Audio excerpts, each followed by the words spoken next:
El capítulo 6 de categorías se trata de la categoría de cantidad. En el griego original, Aristóteles usa una palabra que sirve para preguntar cuánto. No debemos pensar en lo que nosotros normalmente consideramos como cantidades, enseguida lo veremos. Pero a grandes rasgos, la categoría de cantidad se refiere a términos numéricos y a cosas que se pueden cuantificar. Entonces, podemos decir de algo cuántos hay, o cuánto dura, o cuánto mide y así. Vamos a resumir el contenido del capítulo 6. La cantidad es el cuánto, como en 2 metros de largo o 10 hectáreas de superficie. La cantidad puede ser discreta o continua. Algunas cantidades tienen partes con posiciones relativas y otras no. Hay una forma secundaria de hablar sobre cantidades en sentido estricto. Grande y mucho no son cantidades sino relativos. La cantidad no tiene contrario ni admite grados, y lo más distintivo de la cantidad es que puede ser igual o desigual. Ahora vamos a desarrollar todo esto en el video.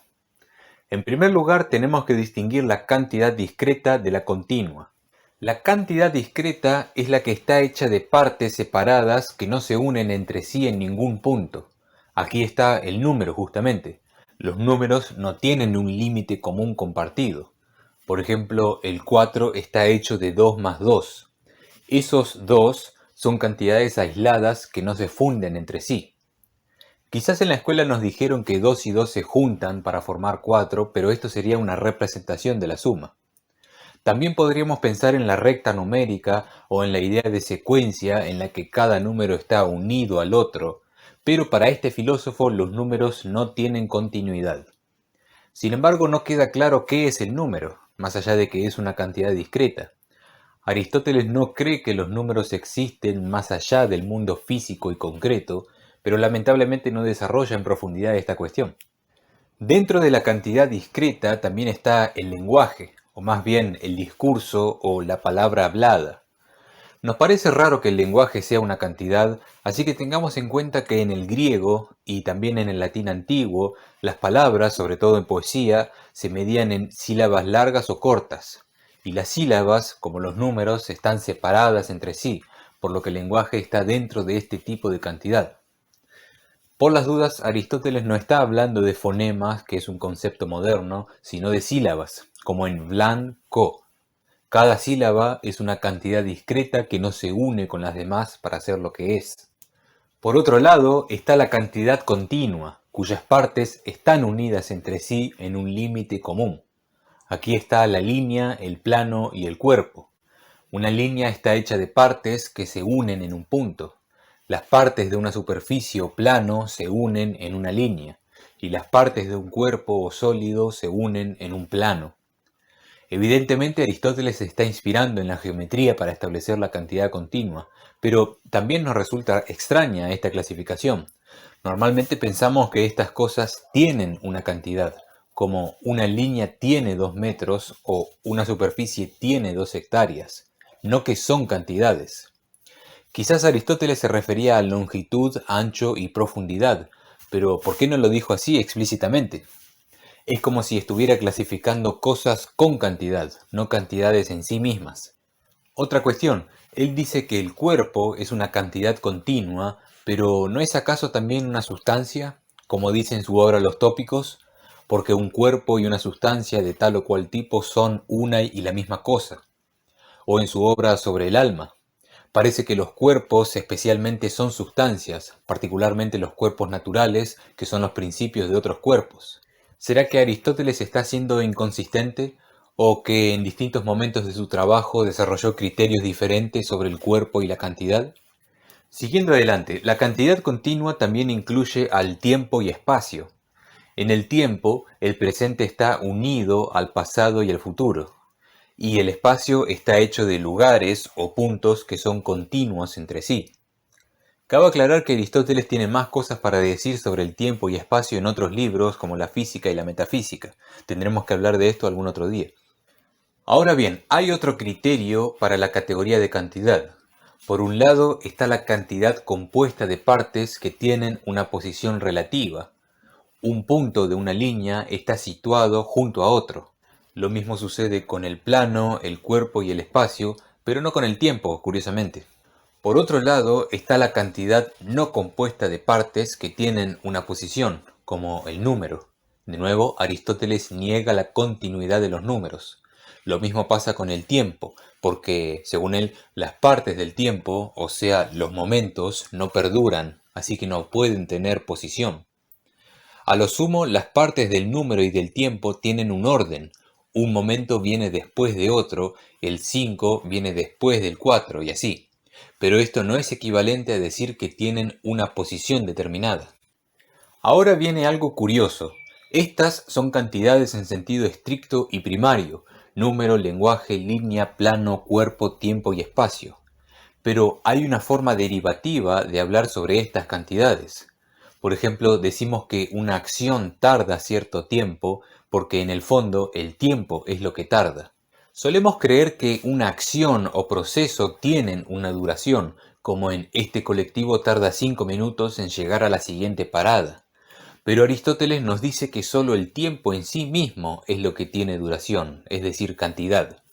Las medidas de segundo, minuto, hora, etc. solo miden tiempo, no los procesos que transcurren en el tiempo.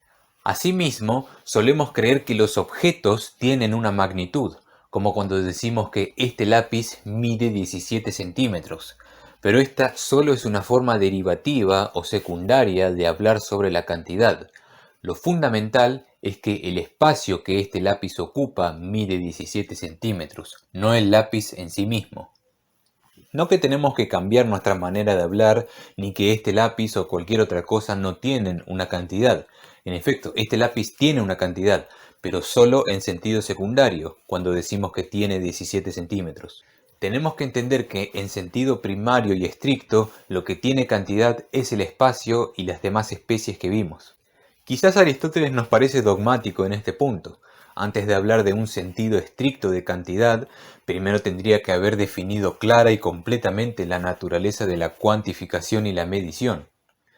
Pero por ahora podemos sacar en limpio de este capítulo que el espacio y el tiempo constituyen un marco que nos permite medir las cosas del mundo. Napoleón mide 1,70 m, este video dura 13 minutos más o menos, no sé todavía. Y por supuesto Aristóteles no siempre es dogmático. En este mismo libro admite que ciertas cuestiones son discutibles. Ahora pasemos a las características de la cantidad. La cantidad no tiene un contrario. Por ejemplo, el número 4 no tiene un contrario, como frío es lo contrario de caliente. Estas son cualidades. Podríamos decir que -4 es lo opuesto a 4, pero Aristóteles claramente no está pensando en los números negativos. En realidad, las propiedades cuantitativas son las que no tienen un contrario. Por ejemplo, 3 metros de largo no tiene un opuesto. Es cierto que mucho es lo contrario de poco y grande es lo contrario de pequeño, pero estas cosas no son cantidades, sino relativos, una categoría que veremos en otra ocasión. No puedo decir que esta montaña o este hormiguero son grandes o pequeños en sí mismos, sino en relación con otras cosas, preferentemente del mismo tipo. Este hormiguero es más pequeño que este. Pequeño parece que se refiere a una cantidad, pero no en sentido estricto, porque necesita establecer una relación con otra cosa. En cambio, las propiedades cuantitativas son magnitudes específicas que no necesitan otro punto de comparación. Si digo esta montaña mide 1000 metros, se entiende la cantidad que tiene.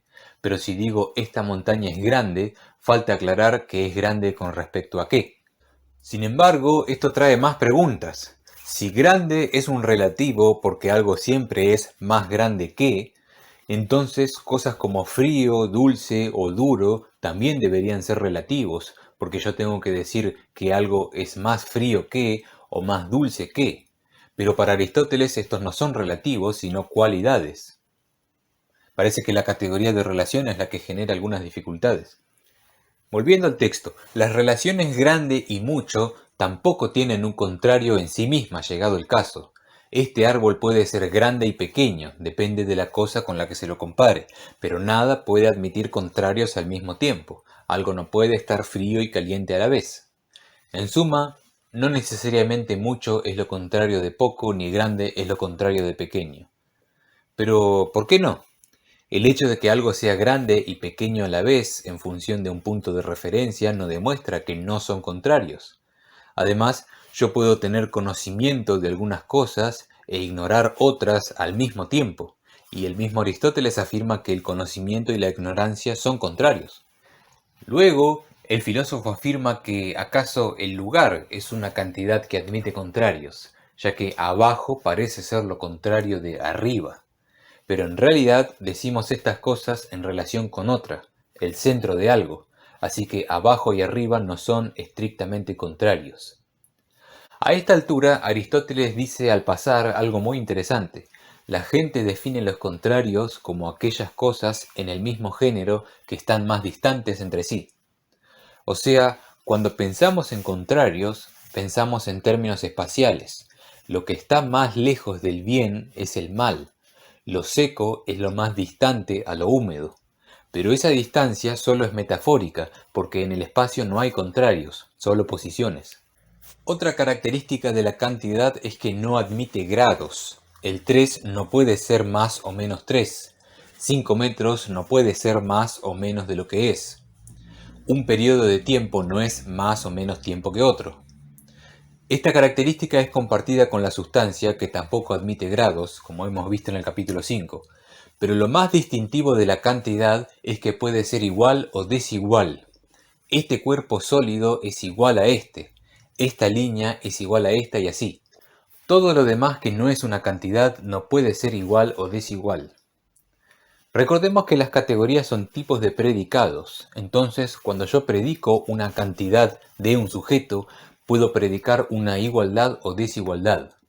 Si estos dos lápices miden lo mismo, diremos que son iguales.